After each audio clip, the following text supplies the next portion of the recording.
Salut les amis, c'est Feng, bienvenue à tous dans cette nouvelle revue d'analyse hebdomadaire. Alors nous sommes le 18 août 2018, j'espère que vous passez un excellent week-end. Donc on va voir dans un premier temps les opportunités qu'il y avait sur le marché donc par rapport aux projections de la semaine dernière. C'était très calme mais bon, il y avait quand même des opportunités à attraper. Et bien sûr, donc dans un deuxième temps, on va voir les opportunités, donc les projections pour la semaine à venir. Allez, c'est parti. Too many thoughts on my mind, I can't sleep at night, so I just keep writing. I don't need no help, I don't need opinions, so don't waste my time then. I just been living online, my city don't show me no love and that's fine. Alors EURUSD, donc cette semaine, il y a eu quand même de belles opportunités. Donc c'est vrai que le marché est un petit peu calme, mais vous voyez, on a eu un beau range de 100 pips entre les 1,14 et les 1,13. Donc le marché il a ouvert à peu près dans cette zone-là, ok. Et donc on cherchait une cassure et un retest ou un rejet du 1,14 tout simplement. Et donc qu'est-ce qu'on a eu comme scénario? On a eu donc la cassure qui est intervenu, vous voyez, juste après l'ouverture du marché, puis le retest à ce niveau-là. Alors là où c'était un petit peu piégeux, et ça sera souvent comme ça, c'est que si vous voulez, le prix il ira rarement directement dans votre direction.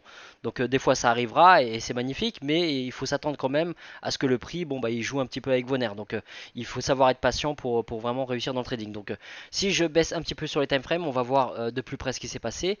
Donc on a bien eu une cassure et un retest sur sur EURUSD au niveau de l'institutionnel à 1,14. D'accord, donc vous voyez le marché il ouvre ici, on a une cassure, on a eu un retest et là vous voyez au niveau du rejet on a une englobante ici. Donc le premier signal de vente il est intervenu ici. Et qu'est-ce qui s'est passé derrière? Le prix, donc vous voyez il est repassé au-dessus du 1,14. Donc il y a un moment où on pouvait quand même se poser des questions, mais bon, donc il faut quand même faire confiance à son setup. On est en swing, on est en H4 et donc le premier TP il est au niveau du 1,13. D'accord, donc c'est pas un drawdown d'à peu près une trentaine de pips qui doit vous faire flancher et donc douter de votre setup. Ok, donc le stop loss, en gros, quand vous rentrez sur les 1,14 pour chercher les 1,13, pour avoir un ratio risque-profit intéressant, vous avez au moins à peu près 40-50 pips. Donc vous regardez par rapport au hockey ici, vous voyez 48. À peu près 48, bon bah on a un instit intraday à 50, donc l'idéal ça aurait été de le placer aux alentours des 50, 51, 52. Ok, donc votre stop loss, s'il est bien placé au niveau des 50, 51, 52, vous voyez bien que ces mouvements-là ne vous inquiètent pas du tout. Ok, donc pendant un moment vous avez un doute, mais c'est pour ça qu'il ne faut pas non plus rester tout le temps derrière son PC, ça rend fou. Et donc voilà, donc vous laissez votre setup se dérouler, votre stop loss il est placé, votre take profit il est placé, et qu'est-ce qui se passe? Et ben, on a bien, vous voyez, ce double rejet des 1,14, et puis finalement, donc il fallait être patient, et le prix est parti, donc taper pile poil. Les 1,13 institutionnels, d'accord. Donc c'est à ce moment-là qu'il fallait verrouiller une partie de votre profit parce qu'après bon ça s'est bien retourné, d'accord. Donc dans un premier temps donc sur EURUSD il y avait ce setup en sell, scénario rouge qui a apporté 100 pips, d'accord. Et après donc dans un deuxième temps le rejet des 1,13. Alors donc là j'ai pas eu le temps de vous mettre la mise à jour par rapport au setup, mais vous savez très bien comment je fonctionne, d'accord. Donc le but c'est de trader soit un rebond au niveau du 1,13, soit une cassure et un retest au niveau du 1,13. D'accord, on sait très bien que le prix va réagir dans cette zone sensible et on n'a pas envie d'anticiper ou d'avoir d'opinion sur ce qui va se passer. D'accord, donc le prix il a bien été rejeté du 1,13. On a une englobante, vous voyez, magnifique à ce niveau-là. Ok, et donc voilà, donc on avait vraiment un beau setup à l'achat aussi qui pouvait apporter, vous voyez, 130 pips si vous managez bien, 140 pips pour si vous managez bien votre position. Alors certains me diront oui, il y avait aussi une englobante quand le prix est retourné sur les 1,14. Alors le souci c'est quoi? C'est que vous voyez quand cette englobante là est ferme, ça c'est ce que j'explique souvent à mes élèves, vous ne pouvez pas prendre ce genre de signaux à partir du moment où l'englobante elle est aussi grande. Vous avez une englobante qui fait 50 pips, vous avez une englobante qui fait la moitié du range. D'accord, donc là vous voyez on est entre le 1,14 et le 1,13. Si on attend la fermeture de l'englobante c'est déjà trop tard. Donc oui des fois ça va marcher, mais des fois ça va faire ce que vous voyez là. D'accord, donc il y a eu un beau retracement et finalement on a eu un retracement sur la zone d'achat qui était ici, et puis le prix il a rebondi derrière. D'accord, donc voilà, donc sur EURUSD il y avait de belles opportunités, il fallait suivre la cassure retest et être patient parce que vous voyez le prix il est parti un petit peu en négatif pendant un moment. Alors GBP USD pour cette semaine, donc c'était un petit peu compliqué, vous voyez on était vraiment dans un range entre les 1,27 institutionnels des 100 pips et le 1,2750 donc institutionnel des 250 pips. Donc le scénario baissier, vous voyez c'était une cassure et un retest, on a eu vraiment une cassure qu'ici parce que vous voyez le prix au début de la semaine il a continué d'être rejeté du 1,2750 pour finalement casser. Et quand il a cassé, donc le but c'était pas de le chasser, c'était d'attendre un retracement. Donc le retracement il est intervenu ici. Et vous voyez, quand on regarde le rejet, c'est immédiat et donc c'est déjà trop tard. Donc en swing, c'était vraiment délicat d'attraper ça. Surtout que le prix, bon, vous voyez, il est resté dans un range de 50 pips entre 27 et 27,50. C'était vraiment très très calme. Alors en intraday, oui, il y avait des opportunités. Si on descend sur du M15, voilà, donc si on descend sur du M15, vous pouvez voir que donc, le marché, vous voyez, donc il a cassé à ce moment-là. Il y a eu un rejet donc, du 1,27, un rebond, et pourtant, vous voyez, il est passé en dessous du 1,27, il a été rejeté. Enfin, voilà, donc il y avait une consolidation un petit peu bizarre, ce qu'on appelle un choppy market, et donc le marché était vraiment dans un range, dans une consolidation, même si le prix est remonté, vous voyez, jusqu'au 27,50. Alors, USD JPY cette semaine, donc pas vraiment de setup, d'accord, donc vous voyez, le premier scénario c'était donc un rejet donc du 110. Alors par contre je vous ai dit que là on était dans le cadre d'un rejet du 111 et vous voyez la flèche jaune c'est vraiment ce qui s'est passé, d'accord. La forte probabilité c'était une chute du J et je l'ai mis à travers la flèche jaune, d'accord. Je vous ai pas mis une cassure, un retest ou quoi que ce soit, je vous ai mis une simple flèche jaune de chute. Pourquoi? Parce que c'était la forte probabilité par rapport au pattern qu'on avait. Donc vous voyez le scénario de la semaine précédente c'était quoi? Le prix était au-dessus du 111 et il était question de surveiller un éventuel, donc éventuellement une cassure et un retest du 111. Et c'est ce qui s'était passé avant la fermeture du marché. Donc il y avait une cassure,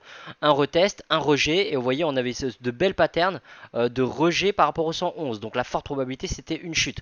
Donc donc à l'entrée du marché, donc il y a eu un gap, le prix il est remonté, et si vous êtes rentré donc dans la hausse, à peu près dans cette zone là, vous voyez il y avait à peu près de 60, voilà, une cinquantaine de pips à prendre sur le scénario jaune directement dès l'ouverture du marché. Ensuite, le rebond, donc scénario rouge. Le prix, vous voyez, il n'est pas arrivé jusqu'au 110. Donc c'est pas clean. Là, on a vraiment un setup qui n'est pas propre. La pattern que je cherchais, c'était un rejet du 110 et le prix n'est pas arrivé jusque là. Donc là, il faut oublier, d'accord. Il faut surtout pas chasser le prix et c'est pas parce que ça s'est bien déroulé derrière que ça marchera toujours, d'accord. Ça peut arriver parfois par chance, mais si vous ne respectez pas votre discipline, le process, c'est là où les ennuis vont commencer, d'accord. Vous pouvez avoir de la chance sur quelques trades, mais sur le long terme, ça ne tiendra jamais. Ok, donc ensuite le prix quand il remonte, donc là il y avait un petit piège, donc le scénario je l'ai pas mis, mais si vous voulez, bon je peux pas deviner que le prix serait là, mais quand il remonte, bah, on va voir, on revient sur le scénario violet, cassure retest ou rejet. Et là vous voyez au niveau du rejet, et je l'ai pas mis le scénario, mais l'engulfing qui est ici par rapport au 111, ça pouvait induire en erreur, d'accord. On aurait pu à la limite rentrer sur un sell ici, vous voyez, faut être honnête, la pattern était belle, il pouvait y avoir une vente, et derrière on se fait sortir. Alors on se fait sortir et finalement on voit qu'il tape de la liquidité, c'est un fake out et le prix il revient en dessous du 111. Ok, donc on peut éventuellement se faire sortir sur une entrée agressive ici.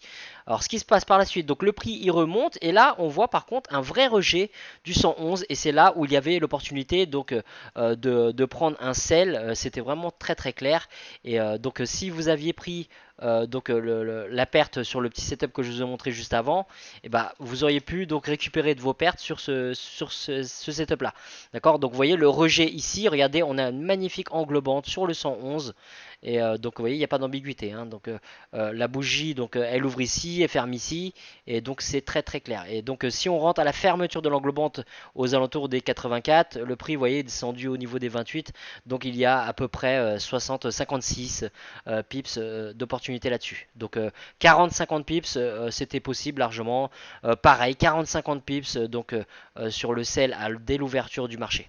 Alors AUD-USD donc pour cette semaine, donc le marché il ouvrait ici et donc on cherchait un scénario dans un premier temps de rebond par rapport au 72,50 et rebond qu'il n'y a pas eu, d'accord. Donc quand on regarde les bougies ici, il n'y a absolument eu aucun rebond. Donc en intraday forcément il y a eu un rejet, à un moment vous voyez le prix il est remonté jusqu'ici, donc il y a eu un rebond quand même de 66 pips et donc en intraday c'était possible d'attraper une pattern de rejet là-dessus. Maintenant on est en swing et en swing vous voyez il n'y avait vraiment pas de rejet. Si vous êtes rentré sur des patterns en intraday, comme j'explique souvent à mes élèves, vous vous mettez à break-even assez tôt parce que vous prenez des patterns en intraday et les objectifs sont réduits. Donc à partir de là, vous êtes à 60 pips en profit.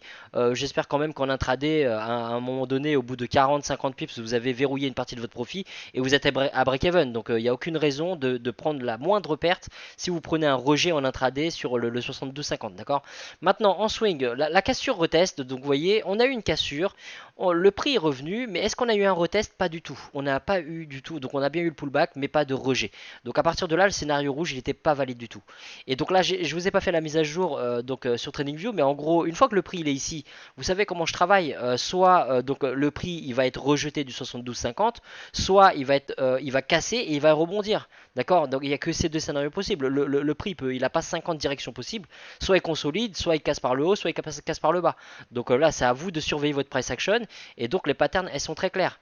Là, j'ai pas mis le support institutionnel au niveau des 72, mais si vous regardez bien, c'est pareil. Le rejet sur le 72, il était possible de le prendre. D'accord. Donc regardez, le rejet sur le 72, il est où?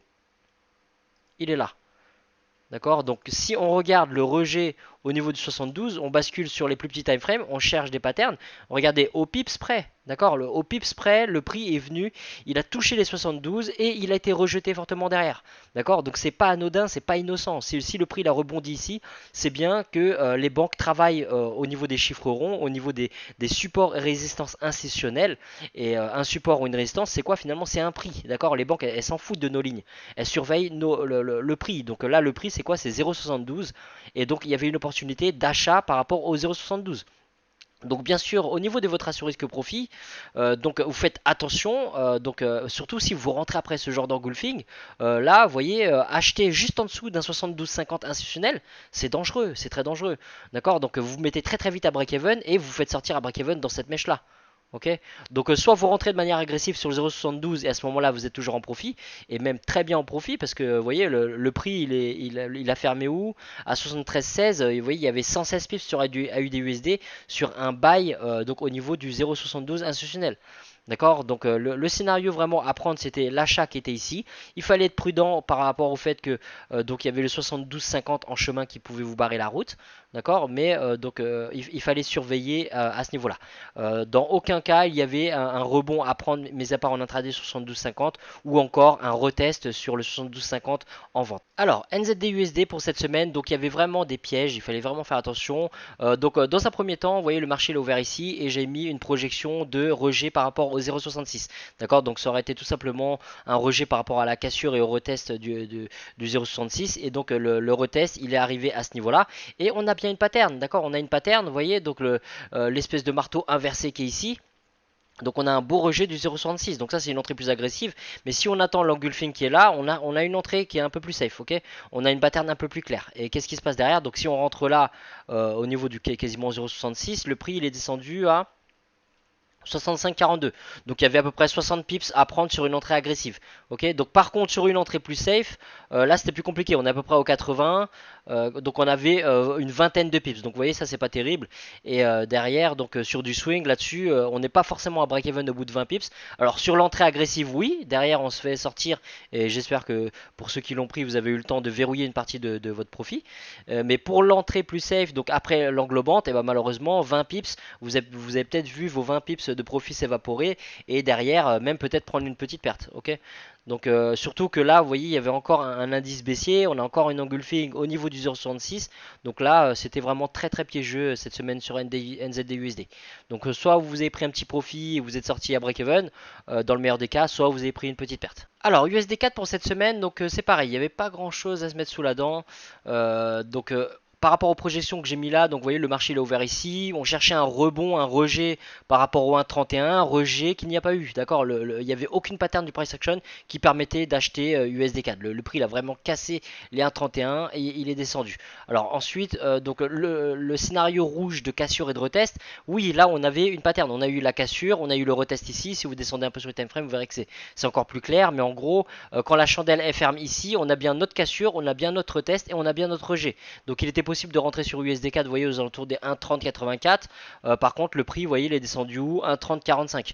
Donc il y avait quoi? Il y avait 40 pips à prendre. 40 pips à prendre là-dessus. Ouais, bon voilà, vous prenez 20-30 pips. Si vous avez eu le temps de vous mettre à break-even, tant mieux. Si vous avez eu le temps de verrouiller un petit peu de profit aussi, tant mieux. Mais sinon, le prix derrière, il revient et il vous sort, quoi. D'accord. Donc vraiment, on avait une belle pattern, un beau setup. Et c'est aussi le genre de cas où il faut comprendre que ça se passera pas toujours comme vous voulez. D'accord. Le setup, il peut être magnifique, il peut être beau, beau, mais derrière ça peut ne pas passer. C'est ça le trading. Psychologiquement, il faut être prêt, il faut se dire que vous avez respecté votre discipline et un bon setup, d'accord, un bon trade peut finir par une perte, d'accord. Ça peut paraître bizarre dit comme ça, mais vous pouvez prendre de bons trades, d'accord, et qui finissent quand même par une perte. Et là, c'est le cas. On avait vraiment une belle pattern et bon. Par contre, par rapport à l'engulfing qui est là, vous voyez là, comme dans les cas précédents où je vous avais montré, là l'engulfing est trop grand et on est déjà quasiment en moitié du range. Donc à partir de là, on est quasiment entre les 1,31 et 1,30 et on n'a pas envie de trader en plein milieu du range. Ok, donc voilà, donc USD4 petite opportunité mais qui se retourne très vite. Et sinon, donc quand le prix remonte, est-ce qu'on a un rejet du 1,31 dans l'autre sens? Non. Est-ce qu'on a un retest? Non. Vous voyez le pullback, le prix il revient pas jusqu'ici, donc il n'y avait vraiment pas grand chose à se mettre sous la dent. Alors sur la fin de la semaine quand même, on a une belle cassure du 1,31, on a un rejet et on a une englobante. Donc voilà, le problème c'est quoi? C'est qu'on est à 1,3060 et donc de manière agressive c'est possible de rentrer, mais il faut faire attention, d'accord? Vous êtes vraiment au milieu du range et donc voilà, il faut faire attention. On a le 1,30 qui est en dessous à 50-60 pips par rapport à la pattern qui est là. Alors, donc pour le DAX cette semaine, donc qu'est-ce qui s'est passé sur les marchés des indices? Donc pour le DAX, donc le marché a ouvert ici, ok, et donc l'indice, qu'est-ce qu'il a fait? Donc il n'est pas monté, on n'a pas eu de scénario haussier par rapport aux 12 500 points. Par contre, il est bien descendu et là on cherchait un rejet par rapport aux 12 250. Ok, donc 12 250, donc c'était un peu éloigné, mais donc il n'y a eu aucune pattern de rejet, donc aucune raison d'acheter le scénario violet. Alors maintenant, je ne l'ai pas mis, mais vous savez que je travaille toujours de la même manière. Cassure, retest de l'instit à 12 250 points. Qu'est-ce qui s'est passé? On a eu la cassure, on a eu le rejet, on a une sorte d'englobante ici. D'accord, donc par rapport au rejet, oui, il y avait, donc vous voyez, bon, par rapport à la fermeture de l'englobante, donc 12 205 points, ok, et donc on est descendu jusqu'à 12 137. Donc c'est pas énorme, il y avait à peu près 60-70 points, ou sur une entrée agressive, si on rentrait par rapport aux 12 250 points, il y avait à peu près une centaine de points à prendre sur le DAX. Alors au niveau de l'indice Dow Jones, donc là, donc par rapport aux projections j'ai mis là, vous voyez, donc un rejet des 25 250 points, rejet, il n'y a pas eu de rejet, d'accord, donc c'était vraiment très faible, et derrière il y a eu un gap vraiment assez brutal, et donc l'indice a chuté jusqu'aux 25 000, donc là, l'opportunité elle était où? Elle était sur un achat au niveau des 25 000, qui est un très très gros institutionnel, donc là il faut descendre sur les time frames pour voir l'opportunité, et donc là vous voyez on a donc ce qu'on appelle un double bottom, on a un W qui est magnifique au niveau des 25 000. D'accord, donc sur un achat donc au niveau des 25 000, vous voyez là on est à 25 669, donc vous voyez il y a quasiment 700 points si on est patient sur le Dow Jones. D'accord, donc il y avait des patterns à ce niveau-là. Je vous dis pas de prendre 700 points, surtout que arriver à chaque niveau institutionnel, il vaut mieux verrouiller un peu de son profit. Mais donc la pattern, elle était magnifique sur les 25 000 sur le Dow Jones. Et si vous étiez patient, donc il était possible donc d'attraper cette opportunité. Alors pour le Nasdaq cette semaine, donc là c'était vraiment très très calme, il s'est pas passé grand chose. Donc vous voyez il y avait des scénarios de consolidation donc entre les deux, donc les 7500 points et les 7250, et l'indice est allé ni au-dessus ni en dessous. Il est resté vraiment, vous voyez, dans un tout petit range. Donc à partir de là, le seul scénario qui était probable, je ne l'ai pas dessiné, c'était par rapport à la trendline. Il y avait une cinquantaine de points, vous voyez, par rapport au rejet qui est ici. Mais bon, rien d'extraordinaire sur le Nasdaq cette semaine, c'était vraiment super calme. Alors au niveau du S&P 500, donc là on avait une belle opportunité, et donc c'est là où vous voyez que les blocs de contrat fonctionnent vraiment sur tous les marchés, sur tous les instruments financiers. Et les blocs de contrat représentent tout simplement donc les forts volumes qui ont été injectés donc par les gros poissons sur les marchés. Et donc là vous voyez bien que les gros poissons qui ont injecté des gros volumes ici, et ben, ils ont simplement réitéré quand l'indice est revenu exactement dans cette zone là. D'accord, donc je pourrais même remonter un petit peu, vous voyez, donc par rapport au haut, donc la bougie rouge qui est juste avant. Voilà, donc vous voyez, là il n'est pas question des 2800 donc institutionnels, donc on aurait aimé que l'indice vienne jusque là, ça aurait été encore plus beau, mais là vous voyez, donc pour ceux qui ont réussi à l'attraper, bravo, l'indice il est vraiment venu piquer pile poil ce bloc de contrat pour rebondir, donc vous voyez, et passer des 2800 aux 2850, d'accord, donc il y avait 50 points à prendre sur le S&P 500 donc cette semaine. Alors, euro-USD pour cette semaine, donc au niveau des projections, donc vous voyez, on est toujours sur cette belle chute d'euro-USD, mais là où on a eu un beau rejet par rapport au 1,13. Donc, est-ce que les acheteurs vont reprendre la main et faire rebondir vraiment euro-USD? Donc, tout dépendra aussi bien sûr de ce qui se passe au niveau du dollar US. Mais donc voilà, donc pour l'instant, le prix est repassé au-dessus des 1,14. Donc, on n'essaie pas d'anticiper, on va voir ce que le price action nous offre comme opportunité. Soit donc le prix redescend et à ce moment-là, on va chercher à voir si il peut rester rentrer éventuellement dans cette consolidation, dans ce range entre 1,14 et 1,15. D'accord, donc on va surveiller. Si le prix redescend en dessous du 1,14, on va chercher des patterns de rejet pour voir s'il ne va pas donc continuer sa tendance baissière et donc aller retourner au niveau du 1,13, d'accord, voire même plus bas.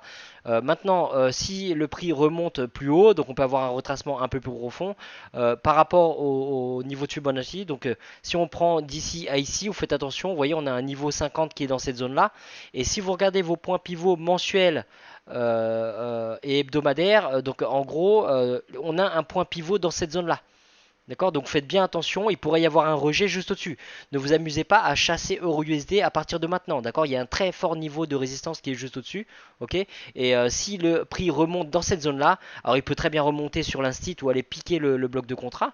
D'accord, mais on a un scénario à forte probabilité pour la chute derrière de USD. Donc j'ai mis la flèche jusque là, mais il se pourrait bien que le rejet qui se fait ici provoque donc la chute et la continuation d'euro USD à la baisse. Alors GBP USD pour cette semaine, donc on va voir, on est encore dans ce petit range bizarre entre 27 et 27,50.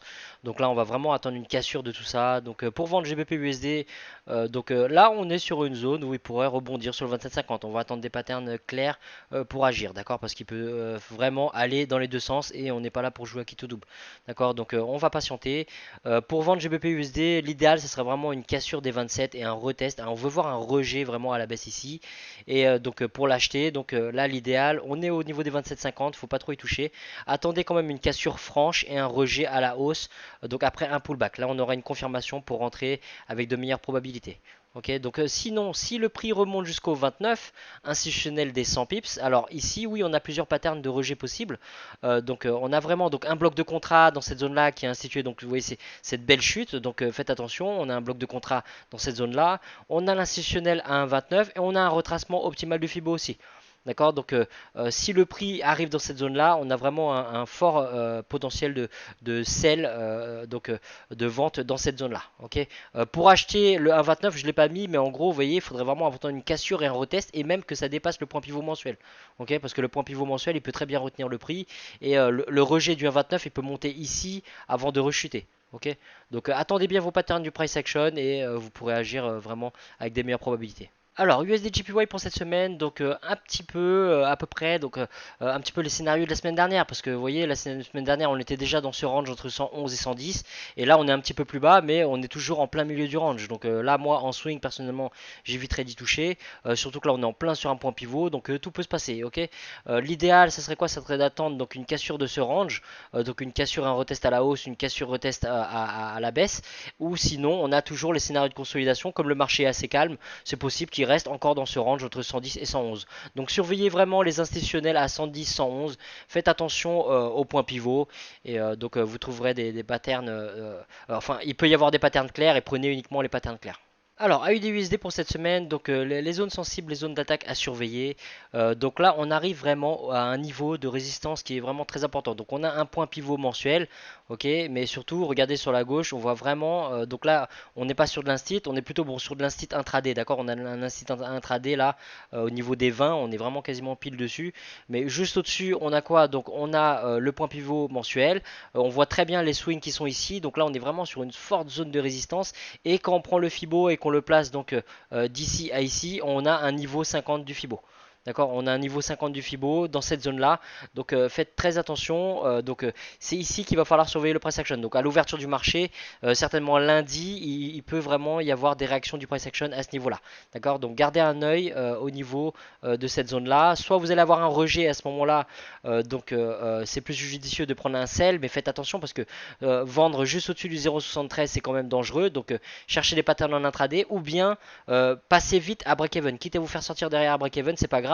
Mais si vous attrapez un sell par rapport à un rejet du S1, passez vite à break-even quand vous êtes au niveau du 0,73. Il vaut mieux donc sortir à break-even que de prendre une perte. Okay. Ensuite, si par contre AUD-USD casse le point pivot, casse donc les 50 du Fibo et cette zone de résistance, et ben c'est possible qu'il y ait un rejet en tant que support derrière. Donc là, vous allez surveiller toujours, donc comme je vous ai dit, cette zone là. Maintenant, si le prix, donc à l'ouverture du marché, vous voyez qu'il repasse en dessous des 0,73, donc ne chassez pas le prix surtout, d'accord. Attendez bien un pullback, attendez un retracement, voir si le prix est bien rejeté après un pullback du 0,73. Si le prix part sans vous, eh ben, il faut le laisser filer, d'accord. Le setup n'est pas là, votre setup n'est pas clean et c'est dangereux de chasser le prix. Ça peut passer une fois par chance, ça peut passer quelques fois, mais la plupart du temps, si vous chassez le prix, ça va se retourner contre vous, d'accord. Donc attendez patiemment un pullback et si pullback il y a, à ce moment-là, attendez une fois de plus un rejet du price action et rentrez donc en sell à partir du 0,73. Sinon, si vous loupez cette chute là et que le prix chute bien sûr, eh ben, il faudrait attendre au moins une cassure du 0,7250 institutionnel de 250 pips et donc éventuellement un pullback et un rejet donc du point pivot S2, d'accord. Donc le prix bien sûr il peut être revenir et faire un pullback sur 72,50 ou au niveau du point pivot, donc ça c'est à vous de surveiller.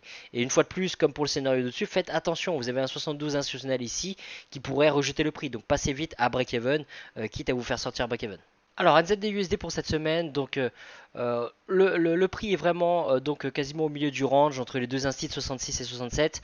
Donc là on ne chasse pas l'achat, d'accord. Soit vous avez attrapé des patterns ici, soit vous attendez un éventuel pullback, d'accord. Et si le pullback intervient au niveau du 0,66 et que vous voyez un rejet, attendez que le prix repasse au-dessus du pivot mensuel S2. C'est quand même plus prudent. D'accord. Maintenant si le prix grimpe, d'accord, donc vous ne le chassez pas, mais analysez votre price action, arrivez dans cette zone des 0,67. Parce que là le prix, si vous voulez arriver ici, il peut très bien être rejeté. Pourquoi? Parce que non seulement on a un instit à 0,67, ça correspond à un 50 du Fibo, donc par rapport au retracement, donc vous voyez donc le retracement du Fibo entre ce swing là et ce swing là, on a un 50 du Fibo, on a un instit à 0,67 et on a un point pivot mensuel S1 juste au-dessus, d'accord. Donc le prix peut très bien monter, même piquer jusqu'ici. N'achetez surtout pas la cassure, ok. Attendez bien de voir s'il n'y a pas un rejet, parce que en général c'est là qu'on a des surprises. Le prix, quand la chandelle est ferme, finalement elle était verte jusqu'à un moment, jusqu'ici, puis finalement elle ferme et ça vous fait un gros pic et on a vraiment un gros rejet. On a une grosse zone de support ici, on a tous les éléments techniques que je viens de vous donner, donc NZD-USD, c'est vraiment possible. Si le prix remonte, c'est fort possible qu'il soit rejeté à la baisse dans cette zone là. Il y a tous les éléments techniques qui indiquent que il pourrait y avoir un renversement du prix si il vient jusque là. Maintenant si le prix chute, d'accord, on peut avoir une cassure retest du 0,66 pour le sell. Tout simplement, faites attention au point pivot S3, il pourrait très bien retourner le prix comme ça s'est passé ici, d'accord. Et si ça chute jusqu'au 0,65, et bien sûr surveillez le rejet, d'accord, surveillez le rebond à ce niveau là.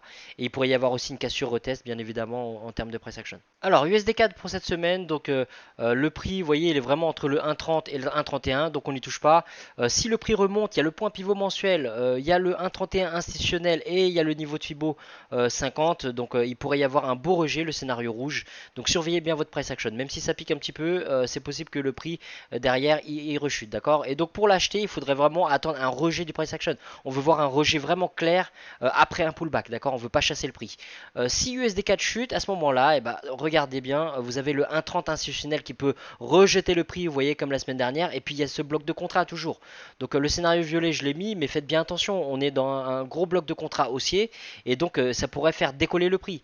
Vous voyez bien que ici il est allé quand même profondément dans le bloc de contrat, puis derrière ça a rejeté complètement à la hausse. Donc méfiez-vous de ce scénario violet. On préférera quand même donc un rejet, une invalidation de ce bloc de contrat vraiment avant de le vendre, d'accord. On veut vraiment à la limite attendre les 29,50, voir s'il n'y a pas des patterns de nouveau du 29,50, mais on fait attention. En swing on est au milieu du range entre le 30 et le 29, il y a le point pivot qui est là, donc on va se méfier, on va faire attention, d'accord. Donc maintenant si le prix remonte, une cassure retest sur le 1,31, c'est possible de l'acheter, mais vous allez faire attention au bloc de contrat qui est là, d'accord. Le bloc de contrat qui est là, il a fait, vous voyez, cette méga bougie de chute. Ok, donc il y a eu vraiment une très belle chute, et donc à partir de là faites bien attention.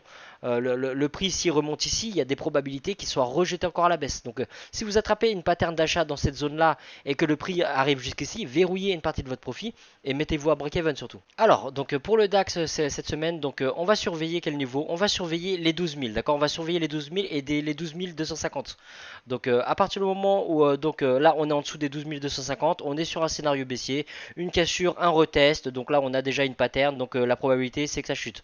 Maintenant c'est possible que l'indice remonte au niveau des 12 250, travailler cette zone, et donc c'est là où il va falloir regarder le price action, voir si l'indice est rejeté une fois de plus à la baisse. À ce moment là on pourrait rentrer donc sur un sell avec de meilleures probabilités, ou bien s'il repasse quasiment carrément au-dessus des 12 250 et il est rejeté une fois de plus. D'accord, ne chassez pas la hausse, attendez bien un pullback, et si vous avez bien un rejet à ce niveau là, vous pouvez vous placer en achat en faisant quand même attention au point pivot mensuel S1. Alors au niveau du Dow Jones, donc là l'indice vous voyez il est vraiment entre les 25 500 et les 25 750 pardon.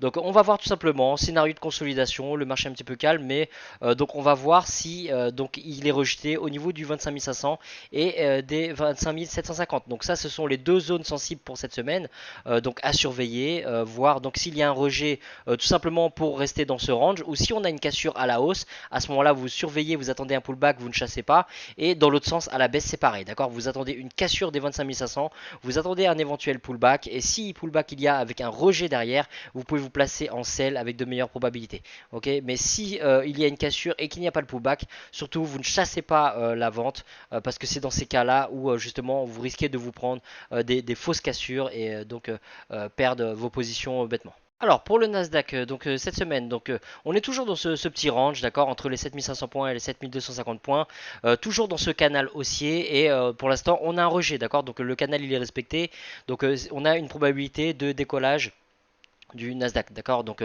décollage, bon c'est un bien grand mot, donc c'est possible qu'il grimpe tout simplement. Donc sinon, donc si il décolle, on peut, et que vous le loupez, vous pouvez attraper un éventuel retest sur les 7500 points. Ok, mais au niveau des 7500 points, il n'y a rien qui vous garantit que l'indice il ne se retourne pas. Donc c'est pour ça que le scénario bleu il est tout à fait probable. Il faudra faire attention. Donc dans cette zone là, c'est la zone sensible à surveiller. Ça correspond à un point pivot mensuel. Donc c'est à vous de faire attention dans cette zone là et voir les patterns du price action, voir ce que l'indice fait.